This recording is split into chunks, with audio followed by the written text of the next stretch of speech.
You know what I'm saying? I Brother did go like, Shaka, oh, yeah. let me say this before I go. You are Yeah. one of the most dangerous brothers in our community. Why? Because he has been listening for a long time, and when you say something, he's going to say, "Wait, but you said this on this day. Here's the video." And he's going to have the He is one of the documentation. most dangerous brothers in our community. And so I'm excited that you're here. I'm excited that Soneta's audience now knows about you. He was talking to me about Shaka, Shaka, Shaka, Shaka. I thought he was talking about Shaka almost for a second. Because Soneta love him some Shaka Ma'at forever. So I'm just honored that now we have a more global. I know Rob Moore was kind of making a joke, but he was also making a comment. The reality is that this internet is going to allow Africans all over the world to connect on our interest, and that is powerful. That is powerful. Yes. I'm honored to be on. I promise I will communicate with you. I'm watching your shows ardently, Shaka. So whenever you would like me to come and chat with you privately or publicly, please let me know. Yeah. Okay?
Tepsenu Henasenut Iti Ren-I Shakandugu Kemet.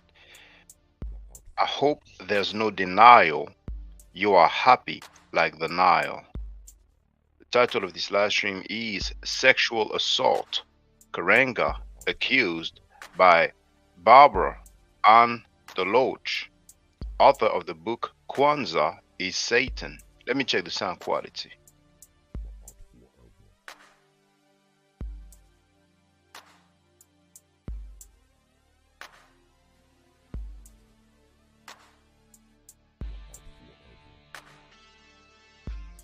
Sounds good on my end. Let me get the fair use disclaimer out of the way. Copyright disclaimer under Section 107 of the Copyright Act of 1976. Allowances made for criticism, comment, news reporting, teaching, scholarship, education, and research.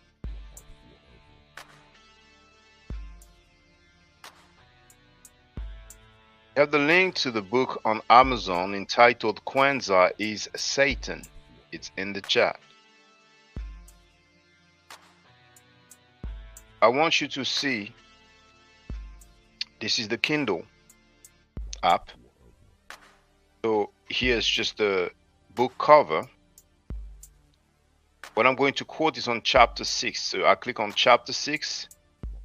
And I hit the right arrow 10 times. 1, 2, 3, 4, 5, 6, 7, 8, 9, 10. And you can see the subtitle, The Sexual Assault.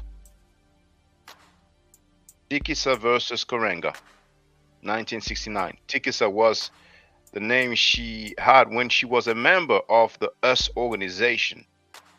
So now that you have seen that,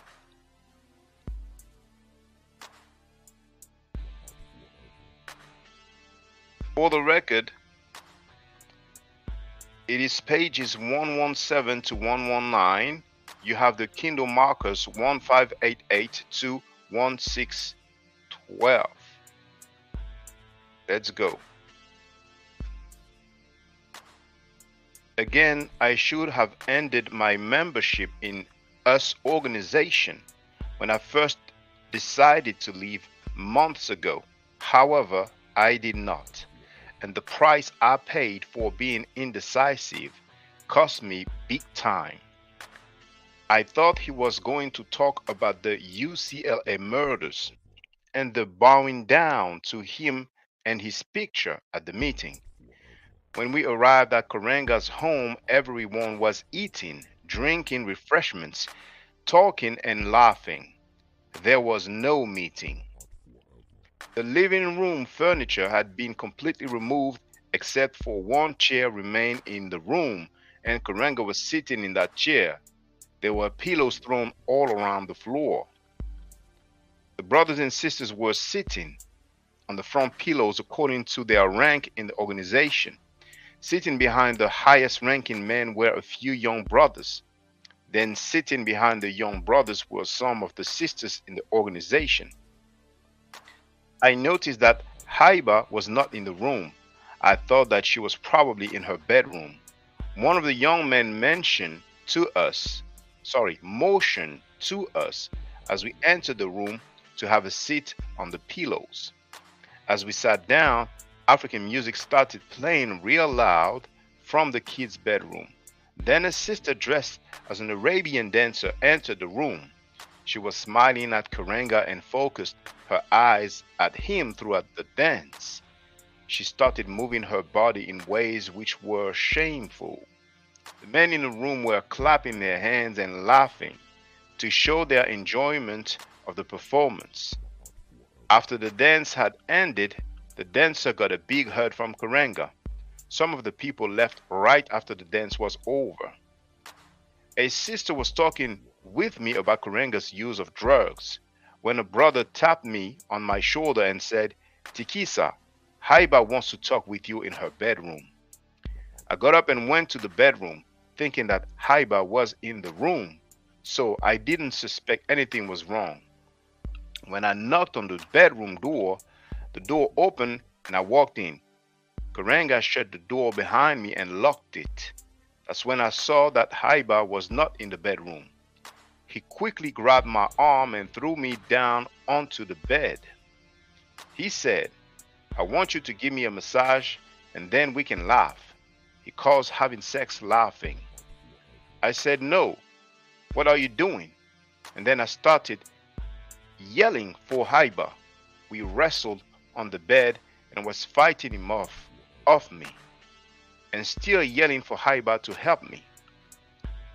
We fought and wrestled on the bed until we fell onto the floor. That's when I had the presence of mind to use the karate that I had learned. So I jabbed him hard in his eyes, then I hit him hard in his jugular with my fist. I jumped up and kicked him hard in his groin. He balled up in a knot and started hollering. In other words, I kicked his butt. I unlocked the door and ran out of the room into the bathroom and locked the door. Tadaki and Tasamisha knocked on the door and I let them in. They said, Tikisa, are you all right? I said, Molana tried to rape me. I told them that they were not my friends because they didn't help me. They said nothing. They just stood there with their heads hanging down. I left the bathroom and went into the children's bedroom. I found Haiba sitting on the bed, brushing her little daughter's hair. I said to her, I thought you were my friend. She couldn't even look me in my eyes. She just dropped her head and said nothing. Then I went up to the brother that brought me there and told him to take me home right now. There were approximately 10 members still in the house, and no one tried to stop Karenga from sexually assaulting me. Everyone in the living room suddenly paused when I entered the room, as if someone pushed the pause button. The brother and I ran out of the house and got away before Karenga could recover.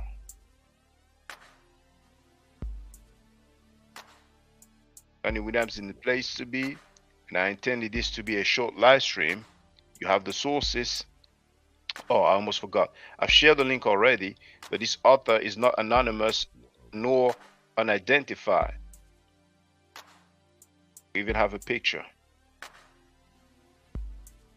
Stay safe, stay healthy. If I am allowed to by the Necheru, I will definitely holler back at you. I don't argue, I state facts. If you're not part of the solution, you're part of the problem. If you do not think right, you will not act right. If you know better, you will do better. Do way to do a Necheru hotel. Now, for the record, for those who don't know, I'm giving middle nature classes. And here, that's the flyer. Okay? So, those who are interested, feel free to holler at me. If you're not interested, it's cool. But I recommend that everybody who has not yet seen the video Kemet and Ma'at before Judaism, Christianity, and Islam, then watch it. It has about 300,000 views and really deserves to have a lot more. I just want to let everyone know who's listening in now and who's going to listen to this stream in the future. I just had my first Meta Nature class by Brother Shaka today, and I've had other Meta Nature lessons by other teachers, and I can tell you right now, the brother is the best in the game. He is that was one of the best classes I've ever had ever. So if you're interested in learning the Meta Nature, if you're interested in getting the basics of it, Brother Shaka is an awesome teacher. Get with him, and it's extremely affordable. This brother is giving us his time and his skills, and he's basically giving it away. I mean, I just consider it a donation. You know what I'm saying? So if anybody is interested in learning the Meta Nature, get with this brother right here. He's an awesome, awesome, awesome teacher. And I'll end with that. Hotep Senu, Hena Senut. This is Julie, also known as Servant of Yah, and I'm currently taking the Medu Neture classes with Brother Shaka, and it has been an amazing experience. Only 2 lessons so far, and I feel like I've been taking the classes for months, just with the how in depth he goes into the vocabulary words, the construction of the language, the grammar. It's been immeasurable, the experience. And one thing that comes across, hands down, is his extreme passion for teaching this to anyone who is willing to learn and has an interest in learning. So I highly suggest, if you are interested, even a minimal interest, that you subscribe to the classes with Brother Shaka. It's such a nominal amount for how much you get. I know, like, our last class was over 2.5 hours. It felt like 2 minutes, but because that's how involved you are in what he's teaching and how he teaches and how compassionate he is about what he teaches. Also with sharing materials free of charge, no question, no doubt. It's just what he does. He doesn't have to, but he does. And so I just wanted to give a short testimonial about the class and the effectiveness of the class, and all of that is attested to how studied Brother Shaka is. So I highly recommend anyone with a minimal interest that you do sign up for the Medu Neture class. Hotep. Don't forget to subscribe to my channel, which is Ma'at Forever. Don't forget to watch the video entitled Kemet and Ma'at. Don't forget to share Kemet and Ma'at on my channel on Twitter, Facebook, Instagram, WhatsApp, or other social media that you use. Email, text messages, you name it. Those who wish to donate can do so on paypal.me/ma'atforever.